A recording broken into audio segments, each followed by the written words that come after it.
Salut les amis et bienvenue. Aujourd'hui on est chez mes parents pour une vidéo un peu spéciale puisqu'on va faire un comparatif de sondes d'analyse d'eau de piscine qui sont connectées.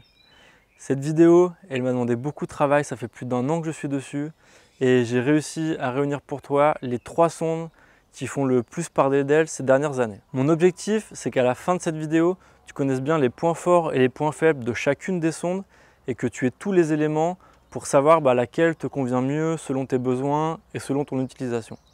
Et reste bien jusqu'à la fin de la vidéo parce qu'on va avoir un invité surprise qui connaît très bien les 3 sondes et qui va venir nous partager son expérience. C'est parti!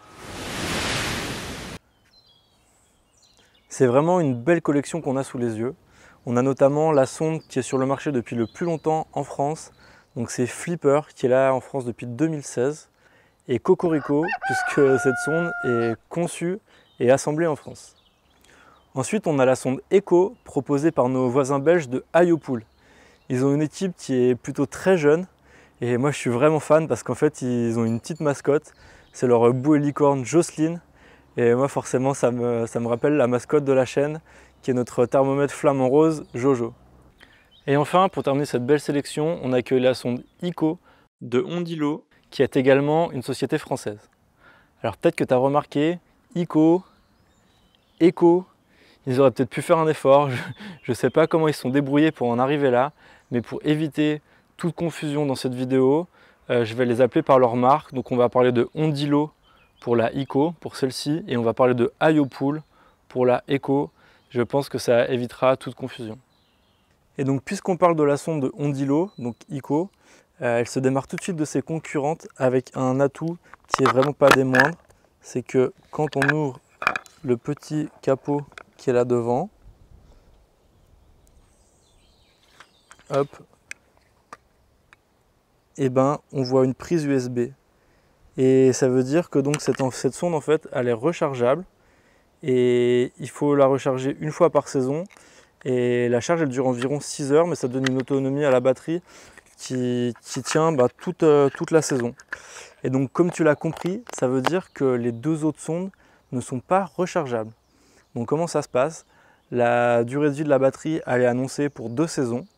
Et donc au bout de 2 saisons, il faut recommander une batterie, la changer et donc on passe à la caisse à chaque fois. Donc rien qu'avec cet argument qui est autant écologique que économique, Ondilo pour moi prend largement la première place du classement. Mais reste bien pour la suite de la vidéo parce que tu vas voir que les 2 autres sondes ne sont pas à court d'arguments pour prétendre à reprendre la première place. Donc comme j'ai dit au début de la vidéo, on est chez mes parents. On est chez mes parents parce que moi j'ai pas de piscine et en fait j'avais vraiment envie de réaliser un test complet, pas juste mettre les sondes de 3 jours chez un client et me faire un avis à peu près. J'avais vraiment envie qu'il y ait quelqu'un, un utilisateur lambda en fait, qui utilise les sondes comme toi tu les utiliserais si tu achètes la sonde et que tu l'utilises chez toi. Donc en fait j'ai demandé à mon papa s'il voulait bien jouer ce rôle d'utiliser les 3 sondes pendant toute une saison pour avoir son retour d'expérience le plus objectif possible. Mon papa, avant que je lui amène les 3 sondes, il ne savait même pas que ça existait. Donc je lui ai amené les cartons, il les a pris, il les a ouverts. Moi je lui ai donné aucune indication, aucune recommandation. Et donc il a vraiment fait le test comme un utilisateur qui achète la boîte au magasin et qui l'ouvre et qui la met en service. Juste avant, un dernier petit point, je tiens à préciser que ces 3 sondes, elles m'ont été offertes, je ne les ai pas payées, elles m'ont été données par chacune des marques, mais j'ai signé aucun contrat et j'ai aucune autre contrepartie que je dois aux marques à part de les faire apparaître et parler d'elles dans cette vidéo. Donc tu commences à me connaître, moi je suis objectif, je ne vais pas mâcher mes mots, je vais dire ce que j'en pense. Si j'ai envie de dire que les 3 sont toutes pourries, j'ai le droit de le faire. Donc voilà, tu vas avoir un retour authentique, ça c'est garanti. Et comme je t'ai dit, mon papa il ne mâche pas ses mots non plus, donc il va dire ce qu'il en pense. Je vais essayer de te donner les retours les plus objectifs possibles pour que toi tu te fasses ton avis, ton idée, et tu vois si ça t'intéresse ou pas. Moi, que tu achètes ou pas, derrière j'ai 0 contrepartie, donc ça ne change rien pour moi. Donc on va tout de suite commencer par s'intéresser aux différents paramètres mesurés par les sondes. Et oui, parce que si on achète une sonde, c'est pour mesurer les éléments chimiques. Donc pour ça, j'ai fait un tableau comparatif qui reprend savoir si les sondes mesurent le chlore, le brome, l'oxygène actif, le pH, le sel et la température de l'eau. Voilà. Donc on voit que les 3 sondes, elles mesurent à peu près les mêmes paramètres, à part la sonde IOPOOL qui ne mesure pas le sel. Et ce qui est intéressant d'observer aussi, c'est que les 3 sondes, elles ont opté pour une sonde ORP pour mesurer donc la capacité de désinfection de l'eau. Contrairement aux languettes qu'on utilise, qui mesurent en fait la concentration donc en chlore ou en brome, en oxygène actif dans l'eau, qui s'exprime en ppm, en particules par million. Là, les 3 sondes, elles sont parties du postulat en fait qu'il était beaucoup plus précis et beaucoup plus intéressant d'observer, de mesurer la capacité de désinfection de l'eau plutôt que la concentration du produit désinfectant dans l'eau. Bon, c'est des logiques c'est la logique qu'ils ont choisie en tout cas. Ça apporte l'avantage qu'en fait avec une seule sonde, un seul capteur dans leur sonde, et ils peuvent, c'est compatible en fait avec les traitements au chlore, au brome et à l'oxygène actif, puisqu'on mesure la capacité désinfectante de l'eau. Sinon il aurait fallu 3 sondes, une sonde dédiée au chlore, une sonde dédiée au brome ou une sonde dédiée à l'oxygène actif. Donc c'est plutôt intéressant et plutôt malin d'avoir fait ça. L'inconvénient majeur, c'est qu'en fait, pour la plupart d'entre nous qui avons l'habitude d'utiliser des bandelettes ou même des photomètres où on va avoir le résultat en ppm, là en fait on est sur une toute autre échelle, une toute autre valeur qui n'a rien à voir, et en fait ça demande de s'habituer à une autre manière de penser, une autre manière de fonctionner pour relationner avec la capacité de désinfection de notre piscine. Donc c'est pas très grave, mais ça demande une petite gymnastique intellectuelle au début. Ensuite, on va continuer ce comparatif en s'intéressant au design des sondes. Alors ça peut paraître un peu superflu et purement esthétique, mais en fait cette sonde, elle va rester dans ta piscine tout l'été. Donc elle va être à la vue des gens qui viennent se baigner, puis toi tu vas la voir tous les jours, donc quand même ça compte. Et puis il y a aussi un côté pratique, puisque suivant la forme, le poids qu'elle a, ça va influencer sur comment elle se déplace dans la piscine. Est-ce qu'elle reste coincée dans un coin? Est-ce qu'elle a tendance à stagner devant les skimmers? Et aussi, est-ce qu'elle passe sous la bâche ou le volet roulant quand tu t'en sers? Le flipper, il a tout de suite convaincu dès sa mise en vente sur le marché, avec son design qui est quand même très atypique et très reconnaissable en forme d'aileron de requin, ou plutôt d'aileron de dauphin vu le nom. La sonde, elle est très stable et elle navigue très bien dans l'eau. Elle est quand même assez lourde, elle fait 600 grammes, donc vraiment on sent que c'est un truc costaud qui circule bien dans l'eau. Elle ne traîne pas trop devant les skimmers ou pas trop dans les coins. En tout cas, il n'y a pas eu le problème ici sur la piscine. Par contre, il y a quand même une relativement grande partie qui dépasse de l'eau, donc ça fait l'effet requin. Mais le petit problème, c'est que quand on veut mettre la bâche ou quand on veut mettre le volet, elle descend, elle passe pas en dessous en fait. C'est assez problématique, elle a tendance à se coucher. Donc Flipper propose une solution qui s'appelle le Fix and Swim, qui permet de fixer la sonde sur une paroi, mais ça coûte 35 € quand même. Et surtout, c'est compatible qu'avec les piscines à coque. Donc heureusement, moi je propose une autre alternative, c'est de mettre la sonde simplement dans le skimmer. Ça fonctionne très bien, l'eau c'est la même dans toute la piscine à peu près. Donc les relevés sont les mêmes et la sonde on sait où elle est, elle ne se barre pas. Ensuite on a la sonde de IOPOOL, donc qui a un design aussi très particulier puisqu'ils ont choisi de faire une forme un peu rigolote en forme de torpille.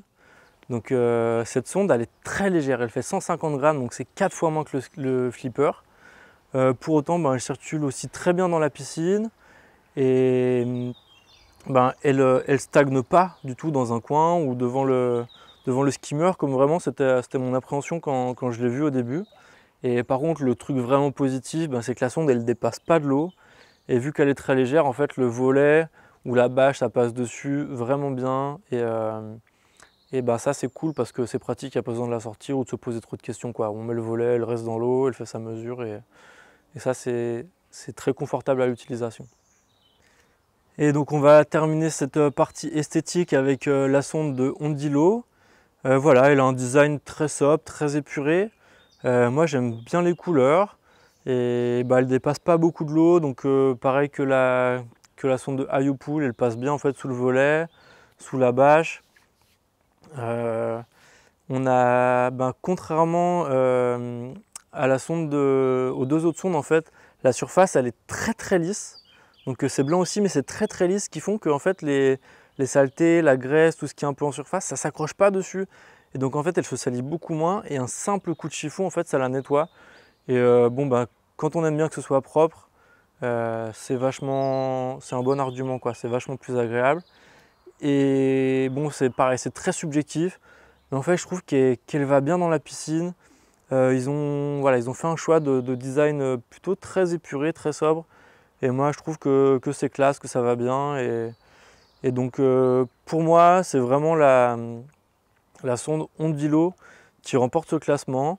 Elle est un peu plus lourde que la sonde Flipper. Elle fait 700 grammes. Mais voilà, on a un truc costaud qui donne confiance, qui a l'air vraiment d'être de bonne qualité. Alors, je tiens quand même à moduler le classement de cette section. Parce que voilà, c'est un avis qui est quand même très personnel, très subjectif, j'en ai conscience, j'ai essayé de te donner les différents arguments, et ça c'est voilà. Moi je dis ce que j'en pense, mais c'est à toi de te faire ton avis. Alors maintenant on va parler de quelque chose de beaucoup plus terre à terre et beaucoup plus objectif. On va parler money money. On va parler prix d'achat, prix d'utilisation et d'entretien de la sonde. À l'heure où je filme cette vidéo, donc en 2023, il y a Ondilo et IoPool qui proposent des services d'utilisation 100% gratuits. Flipper, ils ont adopté une autre stratégie. Donc il y a une application qui est utilisable gratuitement, mais il y a certains services comme la gestion des stocks ou la prévision météo qui sont disponibles sur un abonnement, enfin sur une version premium de l'application, qui nécessite de s'abonner et un paiement mensuel. Donc il nous reste les tarifs d'achat et les frais d'entretien. Donc on va commencer avec le prix d'achat. Donc le prix d'achat, on a Ondilo qui est à 449 €. On a Flipper qui est à 399 € et enfin on a IoPool qui est à 229 €. Donc sur le prix d'achat, il n'y a pas photo, c'est IoPool qui remporte ce point haut la main. Donc du côté des frais d'entretien, on va s'intéresser au prix de la batterie, à la durée de vie annoncée de la batterie et au prix des modules de rechange et des frais d'hivernage et de calibration. Donc chez Flipper, la batterie elle est annoncée pour durer 2 ans et elle coûte 30 €. Donc on en a pour 15 € par an. Il y a un kit d'hivernage qui est vendu 20 €, donc à utiliser tous les ans. Et on a également un kit de calibration qui est à utiliser une fois par an en cas d'hivernage passif et 2 fois par an en cas d'hivernage actif.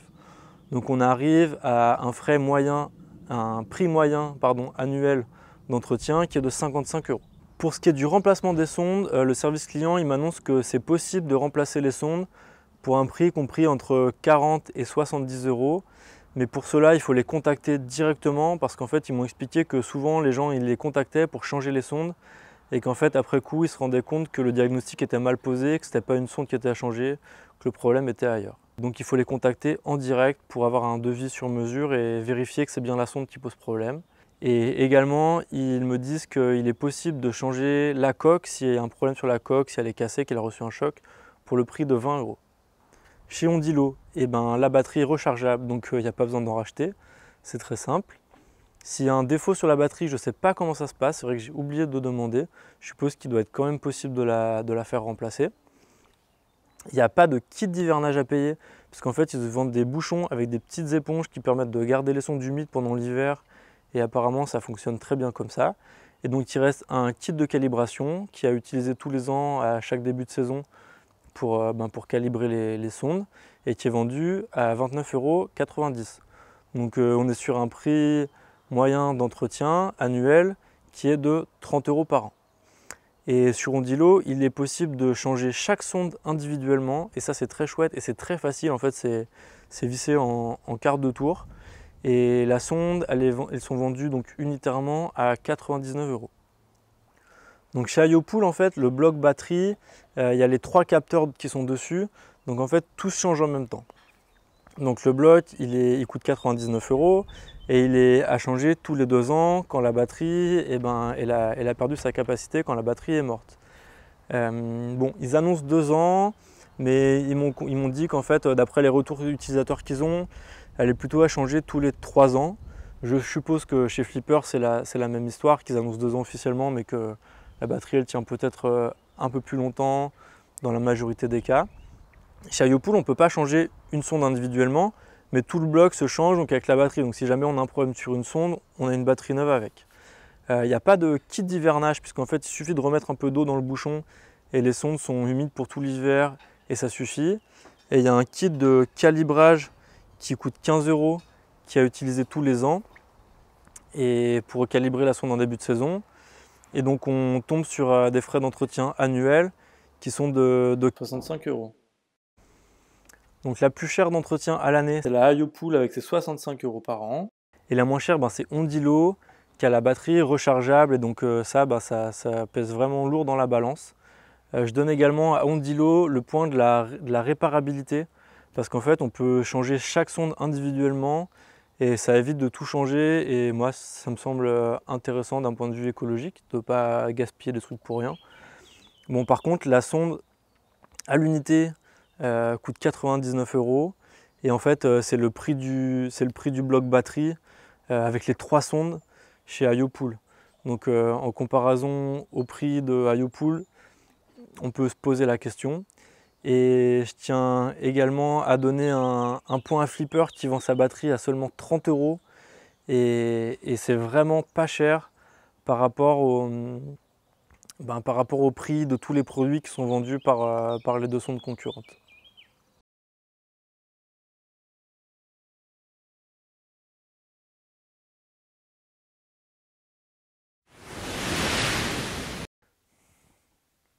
Alors, la bonne nouvelle de cette vidéo, c'est que j'ai un code promo pour toi. Pendant le montage de cette vidéo, quelques jours avant que j'ai terminé, en fait, j'ai reçu un mail d'une des marques, d'un des fabricants des sondes, qui m'a proposé de faire un code promo pour tous les spectateurs de ma chaîne. Et j'ai réfléchi un peu, je trouvais l'idée intéressante, mais je ne trouvais pas ça très équitable par rapport aux autres marques. Et moi, j'ai vraiment envie d'être neutre, de me positionner de manière neutre dans ce comparatif et de manière générale sur ma chaîne. Je ne prends pas position pour une marque plus qu'une autre, j'essaie vraiment d'éviter ça.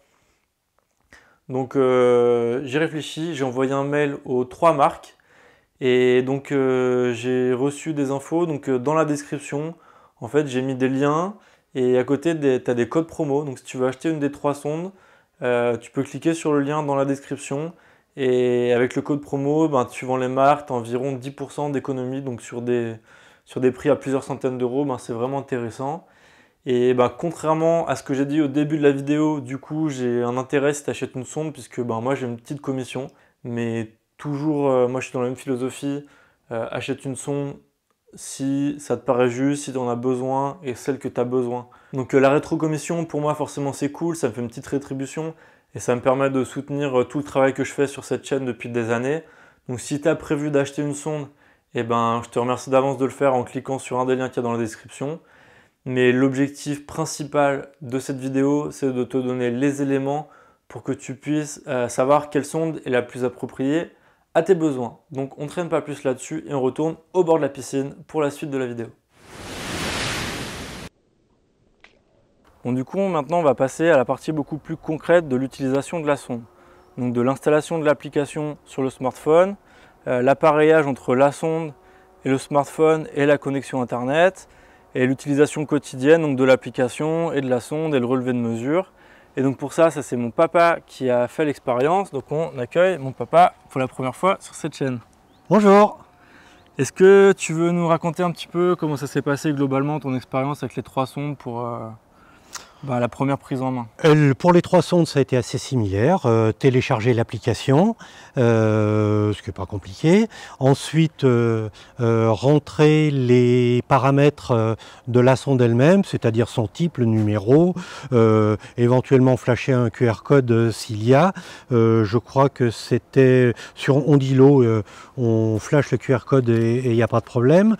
Sur le flipper, il faut rentrer le numéro, le type du flipper, le numéro qui correspond à la boîte, etc. Ensuite, une fois que l'application est lancée, rentrer les paramètres de la piscine. Est-ce qu'elle est indoor, outdoor, rectangulaire, le volume, etc., etc. Et puis ensuite, eh bien, on en vient à l'appairage de la sonde et de l'application. Ouais, et du coup, là, si tu veux nous dire un peu comment ça s'est passé, tu veux commencer avec quelle sonde? Alors, bah, écoutez, on va commencer avec le flipper. Hein? Ça n'a pas été très simple parce que la connexion Internet était difficile avec mon smartphone, ce qui fait que soit je me rapprochais de la box pour avoir une bonne connexion, mais je m'éloignais de la sonde, donc j'avais plus de connexion avec la sonde, soit quand j'avais une connexion avec la sonde, j'avais pas de connexion Internet. Maintenant, on a la 4G et ça va beaucoup mieux. Mais ça n'a pas été simple pour la mise en place du flipper. Et du coup, pour les autres sondes, ça a été pareil ou... Alors pour les autres sondes, bah, c'était un petit peu la même époque, donc effectivement, le même problème. Il fallait que je me positionne juste à l'extrême limite puisque ma maison est un petit peu plus loin que la piscine et ma box, qu'il fallait que je sois juste à l'extrême limite de la connexion box et de la connexion de la sonde pour que tout se mette en place.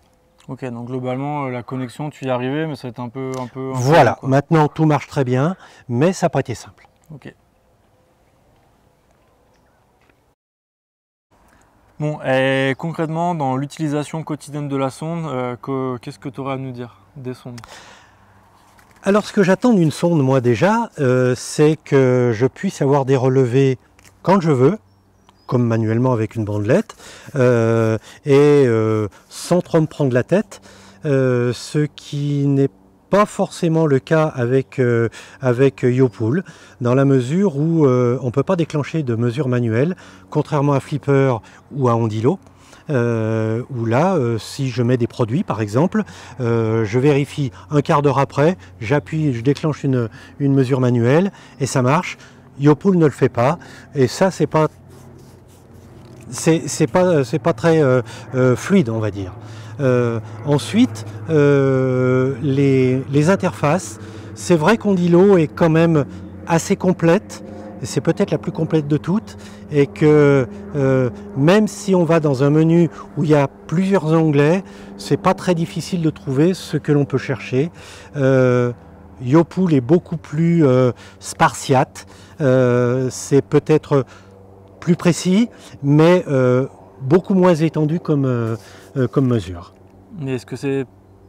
Et au niveau de la clarté, au niveau de la clarté, c'est facile à lire globalement les résultats des analyses? Ou tu as trouvé que c'était compliqué à comprendre ce qui était écrit ou... Alors, les chiffres, non. Les indications, bah, c'est vrai qu'il y a des, par exemple, Ondilo donne une mesure TDS. Je ne sais pas ce que c'est que TDS.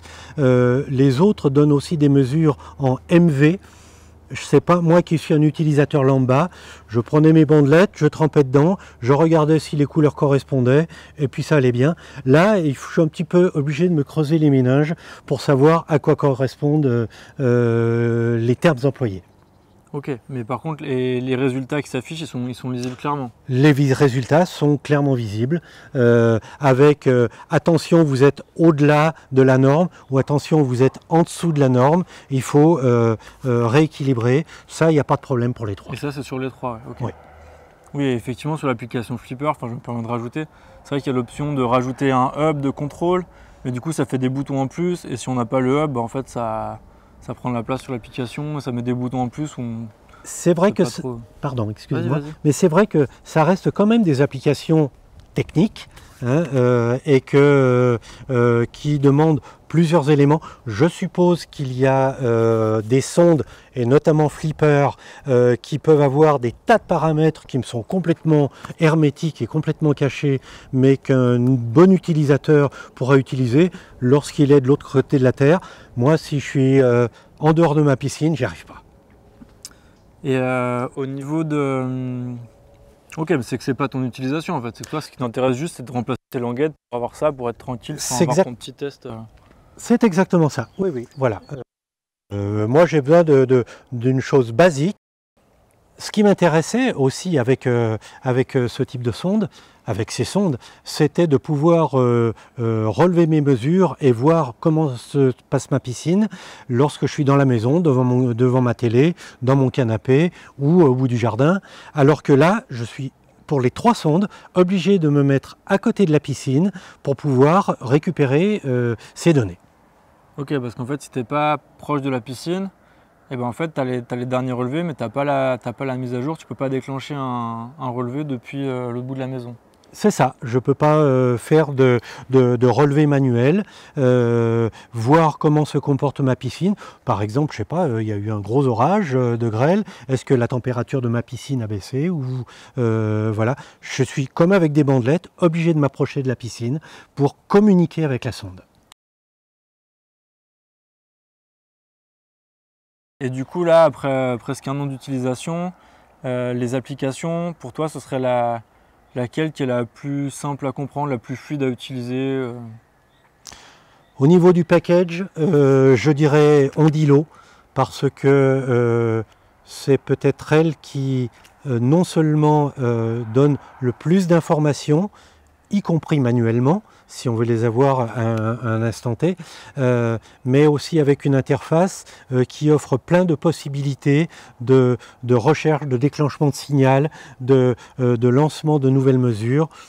Je citerai Ondilo. Et ça, c'était simple à trouver, à naviguer avec ça. C'est assez simple à analyser et en tout cas, même si au début on s'y perd un petit peu, on a très vite pris le pli pour savoir dans quel menu dérouler pour trouver quelle application. Et dans les autres applications, c'était moins simple à trouver du coup? Non, voilà, c'est moins simple parce que par exemple pour Flipper, c'est pas forcément des icônes et il y a des titres qui correspondent à mon avis pas forcément à la recherche qu'on veut faire. Par exemple, si on veut déclencher dans Flipper une recherche manuelle, il faut taper sur Flipper Expert. Bon, ben ça il faut le savoir. Oui, il faut être dans Flipper Expert pour faire un déclenchement manuel de relevé. Oui. Oui, voilà. Et puis IOPool qui est effectivement très simple d'utilisation, mais qui est pas tout à fait complet à mon avis, notamment, encore une fois, pour les recherches manuelles. Ouais, du coup, IOPool, c'est peut-être la plus simple, la plus légère, mais du coup, il n'y a pas les options que tu aurais peut-être voulu avoir. C'est un peu ça, oui, Okay. oui, tout à fait. Et du coup, au niveau des informations qui sont données sur l'application, est-ce que tu es satisfait? Est-ce qu'il y a trop d'infos? Est-ce qu'il n'y a pas assez d'infos? Alors là, pour ça, c'est vrai que c'est ça qu'on attend d'un appareil électronique.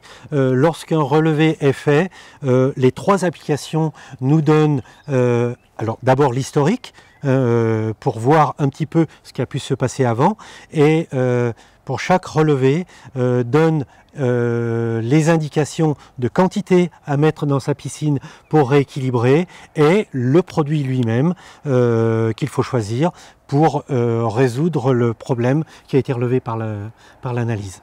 Est-ce que tu veux nous faire un petit retour aussi sur le rapport que tu as eu avec les services clients? Parce que du coup, on a appelé les services clients pour tester un peu comment ça se passait. Oui, tout à fait. Alors, les services clients sont adorables quand on a réussi à les contacter, ce qui n'est pas simple parce qu'il faut impérativement passer soit par un chat qui est rarement opérationnel, soit directement par mail. Lorsque l'on passe par mail, il y a un délai de réponse au minimum de 24 heures, voire plus, mais au moins 24 heures. Souvent, lorsqu'on leur pose une question, elle n'est pas assez précise pour eux, donc ils nous demandent des précisions, d'autres informations, et ça augmente d'autant le délai de la réponse qu'on cherche à avoir. Ok, donc il ne faut pas être trop pressé si tu as un problème urgent, quoi. Alors si on a un problème urgent, il vaut mieux aller voir Simon ou son pisciniste, parce que, oui, ça va bien le service pour éventuellement des pièces détachées ou des petites précisions sur l'usage quotidien, mais en cas de problème, pour l'eau de sa piscine elle-même, il vaudra mieux trouver une autre ouverture. Du coup, ils ne sont pas du tout joignables par téléphone, tu peux les avoir que par mail. Oui. Et ça a été pareil avec Avec Flipper et IoPool. Avec Flipper et avec IoPool, c'est vrai, tout à fait. Hein. D'ailleurs, sur le site, il y a une petite fenêtre où on peut lancer un chat. Et donc, on pose la question dans le chat et on dit nos services sont surchargés, on vous répondra quand nous pourrons. Okay. Ce qui n'est pas forcément évident. Bon, papa, merci de t'être prêté au jeu. Ça fait 1 an que tu es sur la mission. Je sais que ça t'a un peu débordé parfois. Mais du coup, on a quand même des éléments pour vraiment comparer ces 3 sondes. Moi, je te dis à bientôt, peut-être pour une nouvelle vidéo sur cette chaîne. Et nous, on va passer au bilan. Avec plaisir. À bientôt, Simon. Voilà, ça y est, mon papa est parti. J'espère que tu étais content de le voir sur cette chaîne. Donc, on va tout de suite passer au bilan. Donc on va passer avec, on va démarrer avec IoPool. Les points positifs, c'est que déjà c'est la moins chère à l'achat et que en plus j'ai vu que sur leur site ils vont reconditionner et ça je trouve ça plutôt cool d'un point de vue écologique et même pour le portefeuille. La différence de prix elle n'est pas énorme mais c'est toujours ça. Ensuite les côtés que je trouve très positifs chez Ondilo, c'est que les sondes sont changeables une par une, donc d'un point de vue écologique, je trouve ça intéressant de ne pas tout changer les choses qui marchent. La batterie est rechargeable et ça c'est vraiment, pour moi c'est vraiment un gros plus. Et ensuite également ce que j'ai trouvé très malin, très pratique, c'est qu'en fait le QR code il est imprimé dans le fond du lest de l'Ondilo. Il est sous le couvercle au-dessus par où on recharge les batteries. Il est dans la boîte, donc en fait même si ça se déconnecte, on perd le téléphone, on change, on doit remettre le compte, c'est hyper simple. Par exemple sur IoPool, moi j'avais perdu le QR code à un moment, j'ai galéré à le retrouver, j'avais jeté la boîte, j'ai dû retrouver ça que j'avais scanné, enfin bref c'était un peu une mission. Et ensuite le plus du Flipper, énorme plus, garantie 5 ans. Et ça c'est vraiment pas une paille. Bon, ensuite les points un peu plus négatifs, chez IoPool par exemple, déjà c'est qu'on ne peut pas lancer un relevé manuel. Donc on arrive vers la sonde, on attend que ça charge le dernier relevé, mais si le dernier relevé il est un peu ancien, on peut pas, on est coincé avec ça. Donc si par exemple je viens de faire un traitement de pH il y a un quart d'heure et que je veux savoir s'il faut que je le remette ou pas, en fait j'ai pas à le relever. Que sur les 2 autres sondes on peut déclencher le relevé et l'avoir tout de suite comme quand on trempe une bandelette. Et moi je trouve ça quand même vraiment assez cool. Ensuite chez IoPool, franchement plein de notifications sur le téléphone, plein d'emails. Ils ont un petit ton sur l'humour à chaque fois et tout, c'est drôle. Moi je vous ai dit j'aime bien les types, ils sont jeunes, ils tentent des trucs, mais peut-être un peu trop quoi, parfois. Alors chez Flipper, on a eu des relations avec le service client, vraiment ils ont été ultra sympas avec nous. Mais quand même sur internet, il y a beaucoup de gens qui sont très déçus du service client, qui qualifient d'incompétent, d'inexistant. Voilà, c'est pas mon expérience, donc je parle de l'expérience qu'on a avec mon papa en tout cas. Mais il y a quand même beaucoup de retours qui ont dit que c'était pas très chouette. Et enfin sur l'Ondilo, moi juste j'ai pas de point négatif en fait. J'ai trouvé ça, voilà, je trouve que la sonde elle est belle, elle est agréable à utiliser. Et l'application elle est relativement simple à prendre en main, elle fonctionne, elle bug pas. Donc c'est clairement la plus chère quoi. Vraiment le prix est au-dessus. Mais à l'utilisation, pour moi c'était vraiment confortable. Voilà, donc j'espère que tu as trouvé les informations dont tu avais besoin pour savoir quelle était la sonde la plus adaptée justement à tes besoins, qu'est-ce qui te conviendrait le mieux. Comment essayer d'être le plus objectif et le plus exhaustif possible dans cette vidéo. J'espère qu'elle n'est pas trop longue. Si tu as envie d'acheter une sonde, je t'invite à regarder sous la description, je mets les liens pour acheter les 3 sondes. J'espère que tu as aimé cette vidéo. N'hésite pas à me mettre un pouce en l'air, à me mettre un commentaire, à t'abonner à la chaîne si ce n'est pas déjà fait. Moi, c'est comme ça que ça me soutient. Et aussi une autre manière de me rémunérer et toi de te former si tu as vraiment envie d'éviter d'avoir des problèmes avec ta piscine, parce qu'encore une fois, c'est vraiment la prévention qui fait que tu ne vas pas avoir à te prendre la tête avec une piscine toute verte ou toute trouble et pas comprendre ce qui se passe. J'ai fait une formation complète qui s'appelle la méthode tranquille. Je mets aussi le lien dans la description. Tu cliqueras, tu vas arriver sur une page où tout est expliqué comment fonctionne la méthode tranquille. C'est un cours complet sous forme de vidéo. Et voilà, avec cette méthode, en fait, tous les gens qui l'ont suivi, Ils m'ont fait des super retours parce que ils ont appris plein de choses. Et voilà, quand tu as suivi la méthode tranquille, après tu es tranquille avec ta piscine et plus de problème. Je te dis à bientôt pour une prochaine vidéo. J'espère que cette vidéo t'a plu, t'a nourri. Encore une fois, mets des commentaires. Et puis bonne baignade et à très vite.